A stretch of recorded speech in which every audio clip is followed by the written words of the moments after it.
ताहराबाद येथील पूल 2 दिवसांसाठी सुरू, जिल्हाधिकारीचा आदेशानंतर निर्णय। काल काही सोशल मीडियावर ताहराबाद पूल सुरू करण्यात आला अशा बातम्या प्रसारित होत होत्या। या संदर्भात नवापूर गर्जना न्यूज चॅनलची टीम सत्य परिस्थिती काय आहे हे पाहण्यासाठी गेले असता तेथील अधिकाऱ्यांनी अशी माहिती दिली की हा पूल टेक्निकली टेस्टिंगसाठी फक्त 2 दिवसांसाठी सुरू करण्यात आलाय।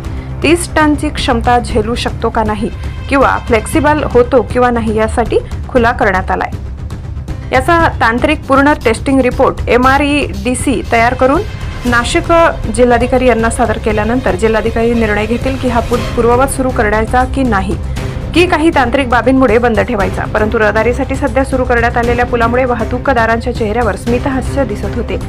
गेले 6 महिन्यापासून रस्ता बंद होता। आज हा ब्रिज चालू झाला तर आम्हाला सर्वांना आनंद झाला। आमचे सगळे ड्रायव्हर बंधूंना अडचण होती, इकडून जायचं कधी तिकडनं नामपूर मार्गे सगळे रस्ते कसे तरी रस्ते झाले, सगळे खराब रस्ते नाही का। तर आज आम्हाला खूप आनंद झाला आज हा ब्रिज चालू झाल्याबद्दल। याचा फटका बंद असल्याने एसटी महामंडळ बसला व सामान्य शेतकऱ्यांना खूप सहन करावा लागत आहे। ज्या गावातून रहदारी सुरू असायची त्या गावातील लोक रस्ता बंद करायचे कमीत कमी 15 ते 20 किलोमीटर फेरा मारून जावे लागत होते। यात पेट्रोल व डिझेल आणि वेळही वाया जायचा। या पुलाची फक्त डागडुजी झाली असून बाजूलाच नवीन पूल मंजुरीसाठी प्रस्ताव सादर केलाय, परंतु जागेचा तिढा सुटत नसल्याने बाजूला नव्याने समांतर पुलाचे काम बंद असून सदर ही माहिती MSRDC यांच्या अधिकारीकडून मिळाली आहे। या संदर्भात आमचे प्रतिनिधी सद्दाम पटेल यांचा ग्राउंड रिपोर्ट। पिंपळनेर ते ताहराबाद जो पूल होता तो 6 महिन्यापासून बंद केलेला होता। त्या पुलाचं काम चालू होतं। 6 महिन्यापासून जो पूल बंद होता तो आता आज चालू करण्यात आलेला आहे।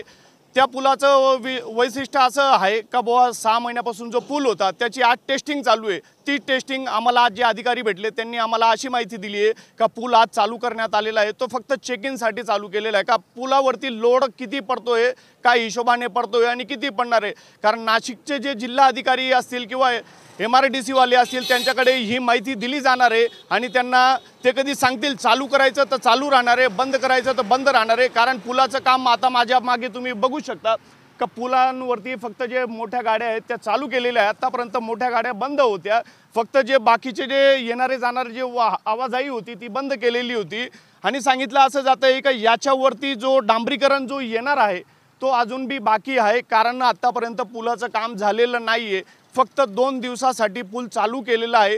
याच्यानंतर जे MRDC वाले पुढे नाशिक जिल्हाधिकाऱ्यांना माहिती देतील आणि तिथं सांगतील का काम चालू तर केलेलं होतं पण त्याच्यावरती लोड किती पडत आहे, कसा पडत आहे, किती पडत आहे, ते लोक वरचे लोक जे अधिकारी ते फायनल करतील आणि पुढची माहिती लवकरच भेटणार आहे।